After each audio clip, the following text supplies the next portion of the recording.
ওইটা আমি নিছি।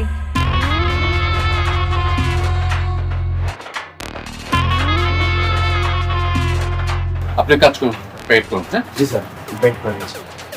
চলো আমরা চলে যাই।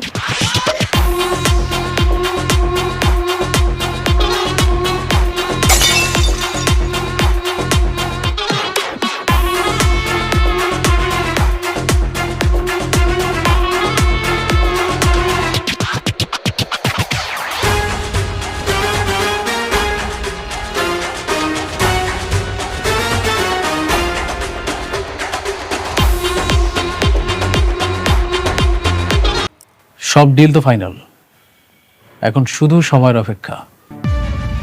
কাজ করবো আর টাকা কামাবো। এবার আমি 100 কোটি টাকার মালিক হব। বাহ,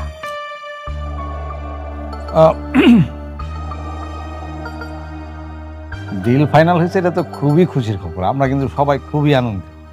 মানে হয়েছে কি, আমি বলছিলাম যে এই কাজটা শুরু করার আগে ওই শুভ কাজটা যদি সেরা ফেলাইতে, মানে যে তোমাদের বিবাহটা যদি ঠিক করে ফেলতে। আরে রাখেন তো আপনার বিয়ে, আপনারা সব সময় শুধু বিয়ে বিয়ে করেন। কোথায় একটা খুব সুন্দর একটা আনন্দের সংবাদ, একটু সময় মিলে আনন্দ করব, তা নয়। আচ্ছা সরি, হ্যাঁ আপনার ভাতিজাকে একটা ফোন দেই, এই গুড নিউজটা ওকে জানানো খুব জরুরি দরকার।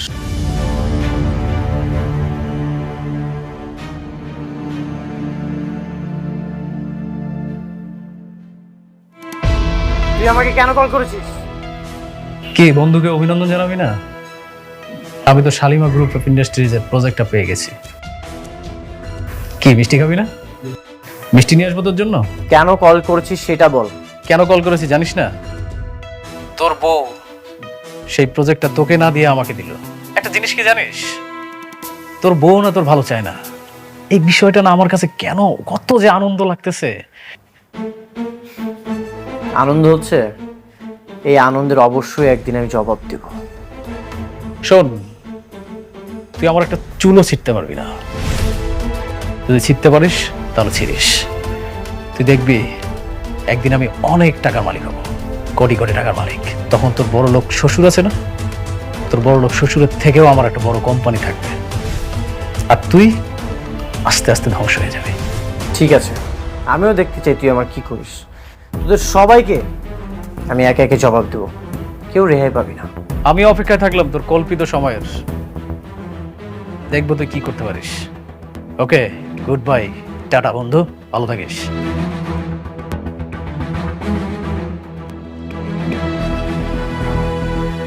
এভাবে তোমার শত্রুর সঙ্গে মিলে তোমার স্ত্রী তোমার ক্ষতি করলো, এখনো কি তুমি তাকে বউ বানিয়ে রাখবে? তুমি তাকে ডিভোর্স কি দেবে না? বললাম তো দিয়ে দিব। কবে দিবে? আমি তো তোমার মধ্যে কোনো ডিভোর্স দেওয়ার লক্ষণ পাচ্ছি না। আর কত সহ্য করবে? আমি আর সহ্য করব না, আজকে এর বোঝাপড়া হবে।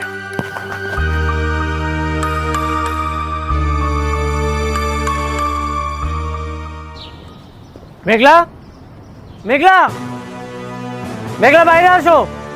মেঘলা, কিছু মেঘলা কোথায়? ওকে ডাকেন, ওর সাথে আমার বোঝাপড়া আছে।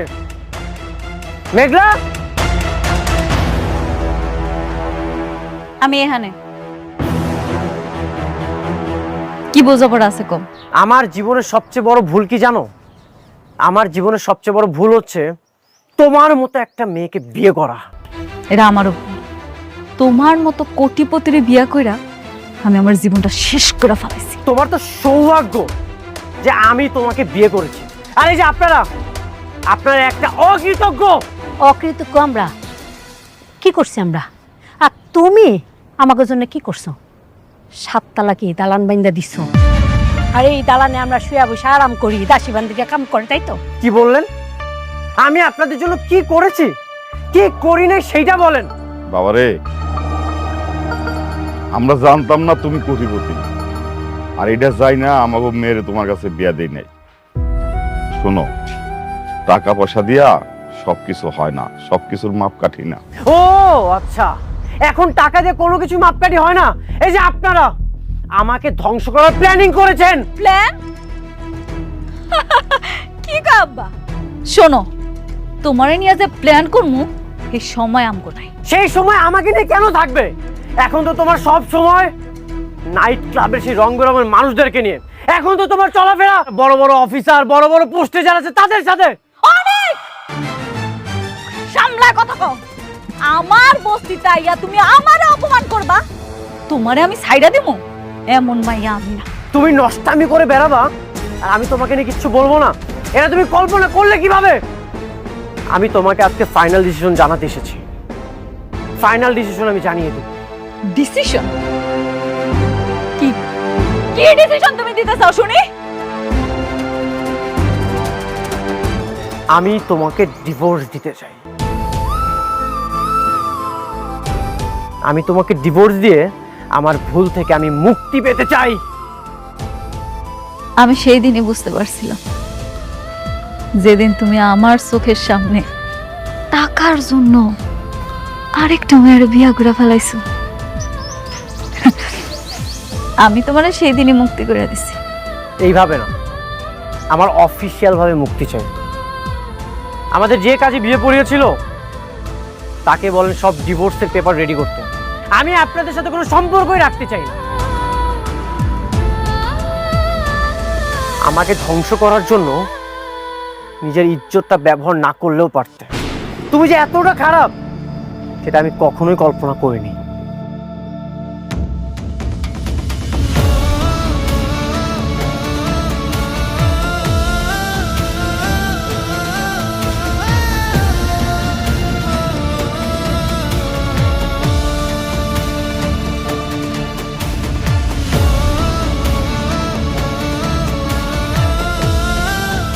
আল্লাহ, আমার জন্য আজকে আমার মেয়ের সংসারটা নষ্ট হয়ে গেল।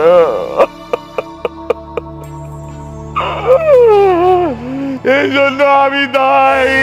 আমার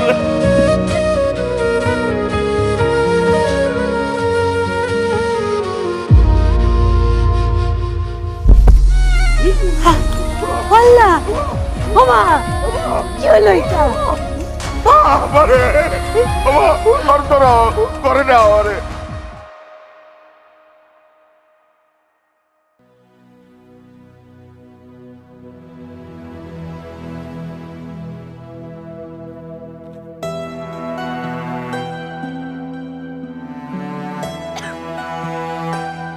আপনার বমি বমি ভাব হয়? আচ্ছা, খাওয়া দাওয়া রুচি আছে? বুঝতে পেরেছি।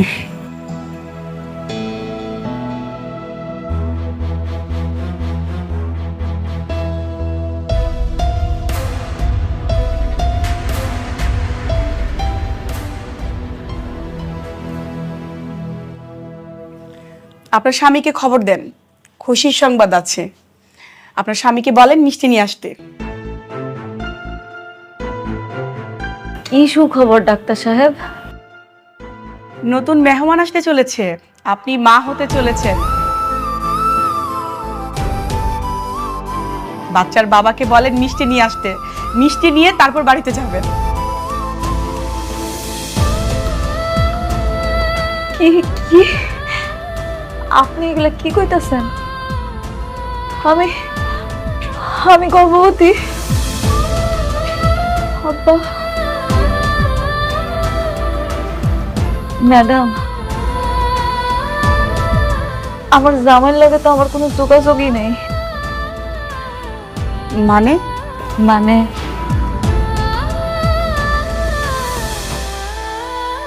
আমার জামাই আরেকটা বিয়ে করছে, এখন সে আমার ডিভোর্স দিতে চায়। তাহলে তাহলে আমার সন্তানের এখন কি হইব? প্রেগনেন্ট অবস্থায় তো স্বামী স্ত্রী ডিভোর্স হয় না, আপনারা নতুন করে আবার সিদ্ধান্ত নেবেন।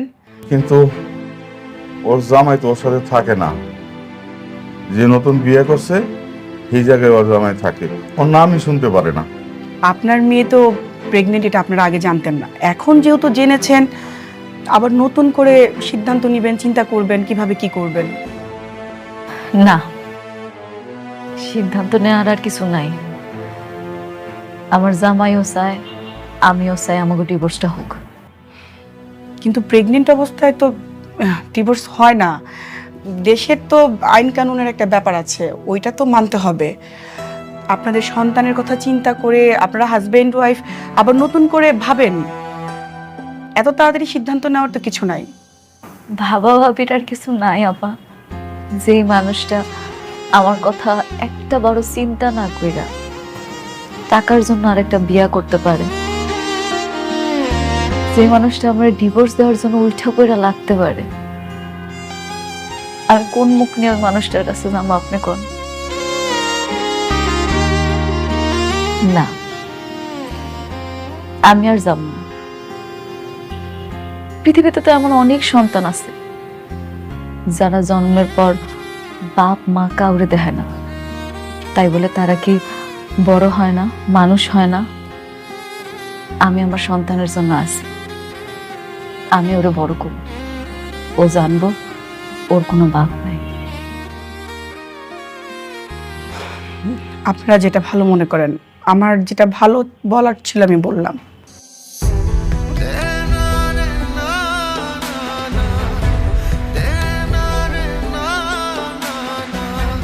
ঠিক আছে ডাক্তার আপা, আসি। আব্বা চলো।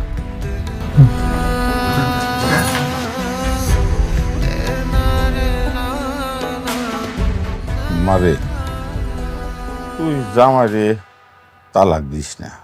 তোর পেটে যে সন্তানরা আছে তার তো বাবার আদরের দরকার, তাই না? তুই যদি তালাক দিয়া দেস তাহলে তো বাবার আদর পাইব না। আব্বা, তুমি এগুলা কি কইতেছো? তুমি মনে হয় জানো না অনেক কি চায়। তোমার কি কিচ্ছু মনে নাই? তুমি দেখলা না ওইদিন সবার সামনে ওই কেমনে আমাকে ডিভোর্স দিতে কইলো? মনে থাকবো না কেন, কিন্তু তোর পেটে সন্তানের কথাও তো ভাবা লাগবো। কোনো দরকার নাই মা, কোনো দরকার নেই।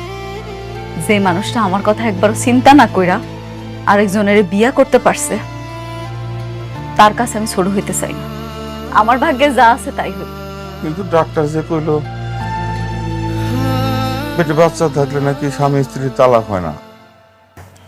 কোনো না কোনো ব্যবস্থা তো ঠিকই করতে হইব। দরকার পড়লে আমি উকিলের লগে কথা বলবো। মারে, তুই একটু জামাই বাবাজির সাথে কথা বল। না, কোনো দরকার নেই। আমার পেটের সন্তানের কথা ওর আমি কিচ্ছু কম না। সময় হলেও ঠিকই টের পাবে। দেখ, যেটা ভালো মনে করো।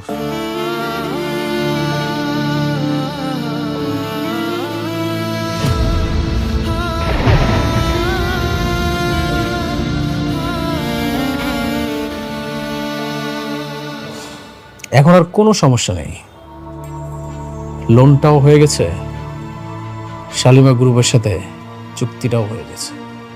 এখন শুধু কাজ শুরু করতে হবে, আর কাজ শেষ হয়ে গেলেই শত শত কোটি টাকা আমার পকেটে ঢুকবে। এটা ভেবে যে কি আনন্দ লাগছে। সবই ঠিক আছে, কিন্তু আমি আশ্চর্য হইতেছি একটা বিশেষ ব্যাপার। অনেকের বউ তোমার এই কাজটা দিছে, আমি কিন্তু ভাবছিলাম যে জেদের বসে তোমার শেষ পর্যন্ত সে কাজটা দিবই না। আমি না একটা জিনিস বুঝতে পারছি না, কি? একটা বস্তির ফকির নিয়ে তার কথায় এত বড় একটা ডিল হয়ে গেল। আচ্ছা, ওই অফিসের মধ্যে ওর কাজটা কি? আরে কাজ যাই হোক, তোমার তাতে কিছু জানা দরকার নাই। তুমি কাজ পাইছো, লাভবান হইছো, তাই না? তা ঠিক বলেছেন। আমার মনে হচ্ছে কি জানেন, অনিকের সাথে জেদ করেই কিন্তু ও আমাকে কাজটা দিয়েছে, কারণ ওর সাথে তো এখন সম্পর্ক ওর শত্রুতা।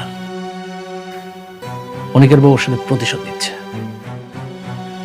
মেয়ে কামকে ভালো হইলে এলো।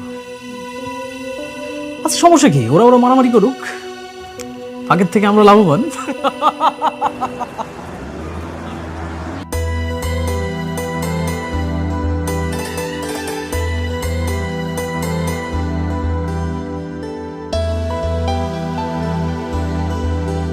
কি ব্যাপার, আপনারা সবাই এখানে খাড়া রয়েছেন যে? Madam, congratulations. আপনার এবং আপনার অনাগত সন্তানের জন্য আমার পক্ষ থেকে শুভেচ্ছা। ধন্যবাদ ম্যাডাম, অ্যাডমিনের পক্ষ থেকে। ধন্যবাদ। একটু রাখেন তো। Madam, marketing.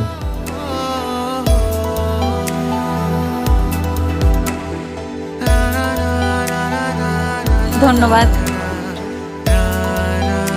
আপনারা সবাই আমার জন্য এত কিছু করছেন, আমি খুব খুশি। ম্যাডাম, উনি হচ্ছেন আলতাফ চৌধুরী। আপনার সাথে মিটিং করার জন্য এতক্ষণ ওয়েট করছেন। আসসালামু আলাইকুম। চলেন না ভিতরে চলেন, মিটিং এ যাই। আসেন রুমে আসি। চল আলতাফ সাহেব। আপনারা এগুলো নিচে নিয়ে যান।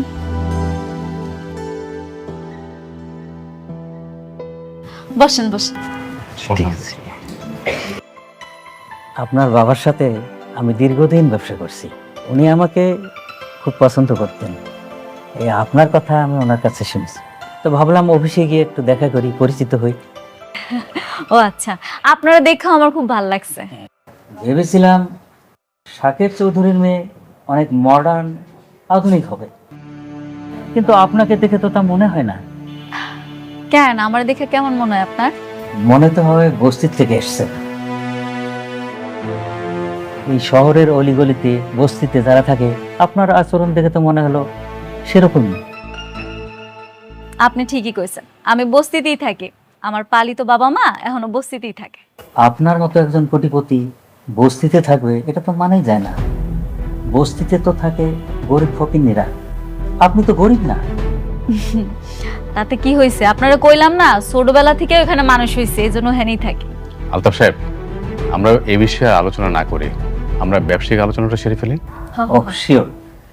আমার একটা শেষ প্রশ্ন ম্যাডাম, আপনার স্বামী কি করে? নিয়োগে বস্তিতে থাকে, একদিন নিয়ে আসেন না, অফিসে আমরা পরিচিত হব। কিছু মনে করবেন না, আমি আসলে আমার বাচ্চার বাবার পরিচয়টা সবার সামনে আনতে চাইতেছি না।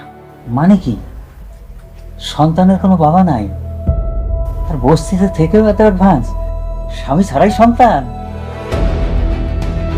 অবশ্য বস্তিতে এরকম স্বামী ছাড়া সন্তান অহরহই হয়। আলতাফ সাহেব,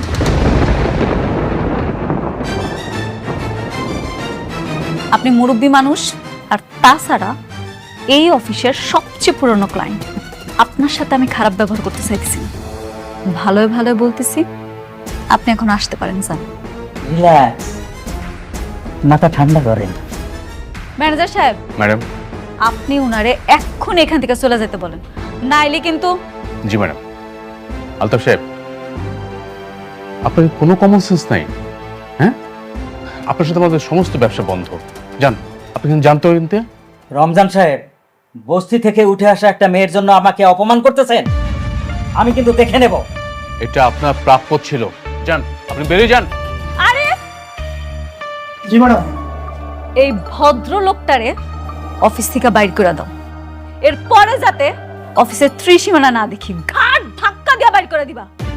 জি ম্যাডাম। এ ওঠেন। আমার হবে না ম্যাডাম, আমি এর প্রতিশোধ নেব।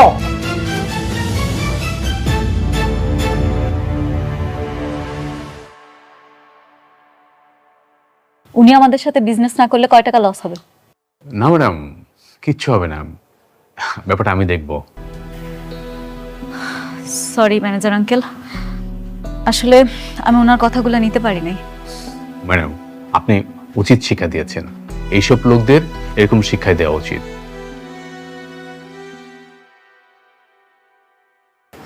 আসসালামু আলাইকুম।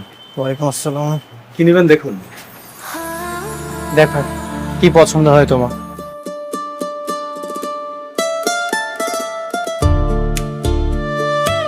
এটা কেমন লাগে?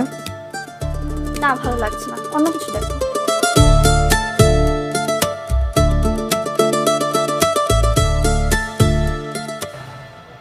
এটা তো খুব সুন্দর।